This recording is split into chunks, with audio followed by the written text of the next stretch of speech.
کسی مسلمان پر بہتان باندھنے کا عذاب۔ حضرت علی رضی اللہ تعالیٰ عنہ سے روایت ہے کہ جو شخص کسی مومن مرد یا عورت کو اس کے فقر و فاقہ کی وجہ سے ذلیل و رسوا کرے تو اللہ تعالیٰ قیامت کے دن اس کو اولین اور آخرین میں ذلیل و رسوا کریں گے۔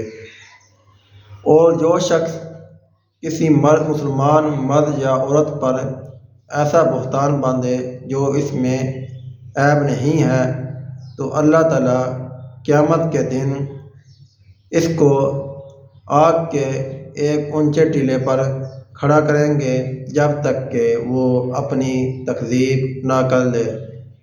اتنا سخت عذاب ہے کسی پر بہتان بازی لگانے کا، اس لیے ہمیں چاہیے کہ ہم کسی پر بہتان نہ لگائیں۔